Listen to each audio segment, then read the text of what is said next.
Good morning to all of you, and I just want to start the topic on a very, very important topic, communication in healthcare for better healing. Now, if you look at the global scenario, and I'm repeating a lot of things our previous speakers have said, but I think it's important, that the risk of dying in a plane crash is 1 in 10 million, but the risk of dying in a hospital is 1 in 300, and 1 in 10 patients do suffer some preventable harm. And in Australia, there is a study which says that 1 of every 9 deaths is because of a medical error. What about India? In India, this is a documented figure which says 5.2 million medical injuries a year, but the actual figure is probably 3 or 4 times this, and the risk of death is also probably much, much higher. I'll start off with this saying that in any talk of quality, any talk on patient safety, communication is very, very important, health communication, because it leads to diagnostic accuracy, patient safety, and also patient satisfaction. Now let's look at what is the scene. What is the relation between medical errors and communication? And this is where I think the message needs to be taken, that 60 to 70% of medical errors don't occur because of lack of knowledge, but it is because as a result of poor communication. And as all of us know, with a little bit of training, without too much investment, this is completely preventable.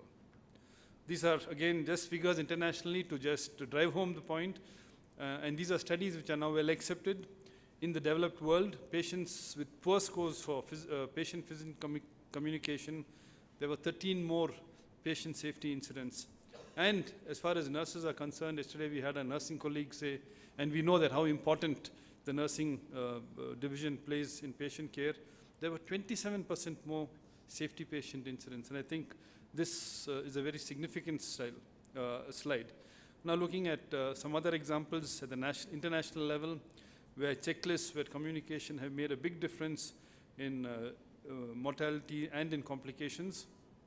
I won't go this into too much detail, but poor communication leads to a lot of things. It leads to patient safety is compromised, and looking at the present scenario, what we're all worried about is litigation, and poor communication is the major cause of this problem. Now, what do patients expect? In communication in the present era, they don't just look at treatment, they also look at information about diagnosis, the condition, and the treatment. They also would like us to take care of what ideas they have, their concerns and expectations are to be addressed. And it is more now a professional-patient partnership. Patients expect professionalism, accuracy, courtesy, and timeliness.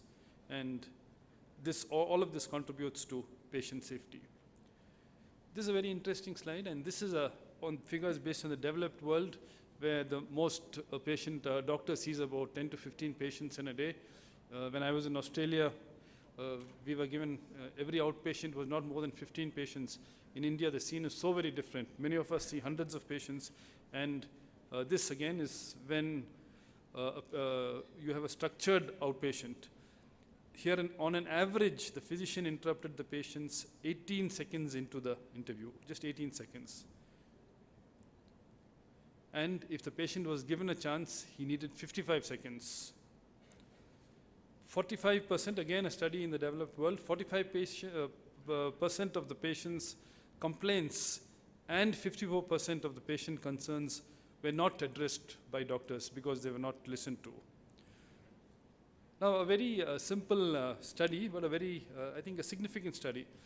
In a doctor-centered practice, that is a doctor who's had experience in patient communication, it took about 7.8 minutes to see a patient. In a patient-centered practice, that is the physician who had been trained in health communication, it took 8.5 minutes, so not even a minute more. And those who were in the training period, which took about 6 months, it took about 11 months. So this slide highlights the fact that just spend less than a minute more with your patients and the results would be far, far different. Now, why is it that healthcare communication is so different from other communications in different industries? We communicate across varying levels of knowledge between doctors and nurses, doctors and patients, administrators and doctors, medical and non-medical staff and patients. You're talking about a whole gamut of people with different backgrounds, with different educations, and this makes it a challenge. We all know this. I won't go too much into this, but in medicine in India and also in the rest of the world, frequent interruptions, the traditional hierarchy.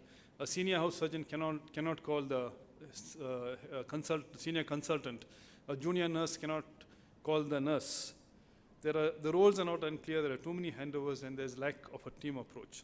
Now, I just spent a minute on this, the Bermuda Triangle of healthcare handover communication, because studies all over the world have shown that it is when handing over in the ICUs or when the nurse hands over that this is the most important tangible cause for sentinel events. In fact, one study was very alarming. 11% of the 35,000 preventable deaths were due to ineffective communication during handovers, and only 6% was due to inadequate knowledge. And it was that they did a study on the malpractice cases. I think this was in America. And most of these cases, the litigation happened.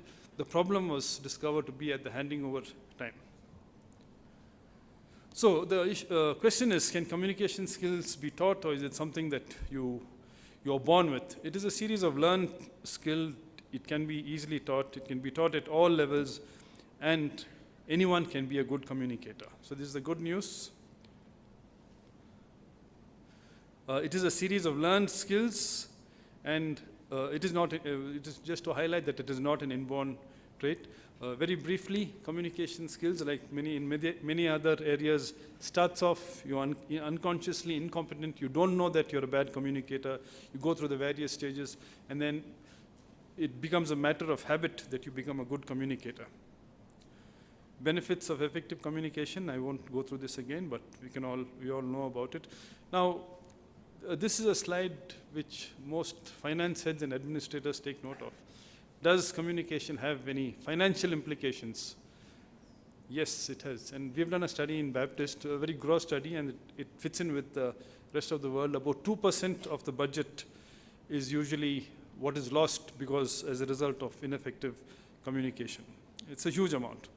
Now you may say that, how does it matter? It doesn't affect disease outcomes, and the doctors are here to cure, doctors and nurses, and the team is here to come up with curing disease. It doesn't affect the outcomes, so what's the big deal? But yes, it does affect outcomes, and I quote this study very often, where there are two groups of diabetic patients, and there was a significant difference when physicians who had training in healthcare communication treated compared to the second group. And this I just go back to a study that we did in Baptist Hospital. We discovered that we did an analysis of all the problems that we had, and we discovered that most of these cases, interdepartmental, patient-related, were due to lack of proper communication. Like all other hospitals, like all other industries, we used to have periodic soft skills. Somebody used to come from a company, talk to our people, and at the end of 6 weeks, all of us would have forgotten the net result that we would have paid a big check to the company, but it was not sustainable. At that time, when we started this in Baptist, there was really no expertise in healthcare communication. Fortunately for us at that time, we were able to get in touch with MICA, that's one of the foremost institutes of communication in the country, and Dr. Nagesh Rao had just returned from the US, and he had experience in this. So we had a commitment from management. So we went ahead with it, developed our own in-house mechanism for developing a module which how many more minutes do we have? Was that a warning for me? 3 minutes, okay. And we developed our own modules. These were the challenges. We had a huge number, and as the clinicians were the most difficult to convince, but finally they were the champions. Net result was we bought out this book, Communicate, Care, Cure, written by pharmacists, administrators, nurses, doctors, was a bestseller. The second edition is now on. We went beyond that because of such a demand, conducted national workshops along with CAHO, endorsed by NABH and endorsed by the National Board of Examinations. All over the country, we have trained about 300 people now. The National Board also has trained its faculty in this. Some of the results in Baptist, I'll just quickly run through it. Patient satisfaction increased. The attitude changed, decrease in conflict rate, And I think more significantly, I think communication standards have been introduced in the 4th edition of the NABH. Baptists got this award for communication at a national level, and conclude that this is an urgent need to increase because we've just touched the tip of the iceberg. We need to introduce this in the postgraduate and undergraduate curriculum, and we need to go ahead with this. I had an e-learning module. We've developed now an e-learning module because we don't have the capacity to train people all over the country. This is a module which has now been endorsed by the National Board of Examinations. It's in the process of being endorsed by NABH, and this would be available for all. So thank you very much.